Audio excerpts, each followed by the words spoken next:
What if we can build cities and actually live on the moon? Imagine stepping outside your house and seeing Earth hanging in the sky like a giant blue marble. What if humanity didn't just visit the moon, but actually built cities there? Skyscrapers and lunar craters, highways across endless gray plains, kids playing soccer under giant glass domes. Sounds epic, right? But what would it really take to live on the moon? First problem, air. The moon has no atmosphere, which means no oxygen. Every city would need giant protective domes or underground bases. These domes would act like giant greenhouses, recycling air and keeping people alive. Plants would be our best friends, since they create oxygen through photosynthesis. But here's the tricky part, gravity. The moon only has about 1/6 the gravity of Earth. That means kids would literally grow up jumping 6 times higher than on Earth.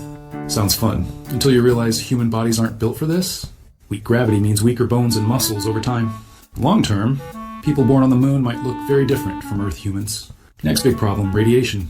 The moon has no thick atmosphere or magnetic field to block dangerous space radiation. Without protection, people would get sick, develop cancers, or worse. So our moon cities would need thick shielding, maybe built underground or covered in lunar soil. But living underground isn't exactly everyone's dream.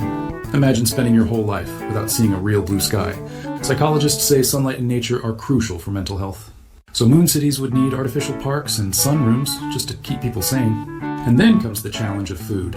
You can't exactly plow fields of wheat on the moon. Instead, we'd rely on hydroponics, algae farms, and lab-grown meat, which might sound gross until you realize it could save lives.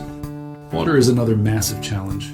There are frozen pockets of ice hidden in craters near the lunar poles, but mining and melting it would take enormous energy. Recycling every drop of water would be a must. Yes, that means reusing water from, well, let's just say everything. Now let's talk about gravity. The moon has only 1/6 the gravity of Earth. That means you could jump 6 times higher and carry huge loads like a superhero. Fun for a while, but scientists worry low gravity might mess with our bodies long term. Muscles shrink, bones weaken, and hearts don't pump the same way. That's why any moon city would need advanced gyms and medical tech. Imagine treadmill rooms where the machines simulate Earth gravity with magnetic boots, and hospitals specializing in bone density and heart health. Food would also be a challenge. You can't exactly plant apple orchards in lunar soil, so scientists are working on hydroponics and vertical farming inside glowing greenhouses. Picture rows of floating lettuce and tomatoes under purple grow lights. Protein might come from lab-grown meat or even insects. Not exactly 5-star dining, but survival comes first. Energy is another big question. The moon has no oil, no gas, no coal, but it does have nearly endless sunlight, 2 weeks of nonstop day at a time. That makes solar farms the obvious choice. Miles of gleaming panels, soaking up sunlight to power whole cities. But here's the twist. When night falls on the moon, it lasts 2 weeks. So lunar cities would need mega batteries or nuclear reactors to survive the long nights. And let's not forget radiation. Without an atmosphere or magnetic field, the moon is constantly bombarded by cosmic rays. Cities would need thick walls, underground bunkers, or special shielding. Otherwise, a sunny walk outside could be deadly. And here's another fun fact. Your muscles and bones weaken in low gravity.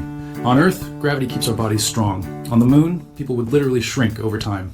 Exercise wouldn't just be for fitness, it'd be survival. Kids born on the moon might grow up taller, lankier, with weaker bones than Earth kids. They'd be true moon humans adapted to their alien world. And here's the big question. How would living on the moon change our psychology? Imagine never seeing oceans, forests, or even rain. Your whole sky is black, even in daytime. The only view is Earth, a glowing blue and white marble far away. Would people feel homesick forever? Or would they call the moon home? One thing's for sure, building cities on the moon would forever change humanity's story. We'd become a species of 2 worlds, Earthlings and moon dwellers. And maybe, just maybe, it would be the first step towards spreading life across the stars. So what do you think? Would you pack your bags and move to the moon? If this crazy what if got you dreaming, smash that like button, share it with your friends, and subscribe for more wild adventures. Because life's too short not to wonder. What if?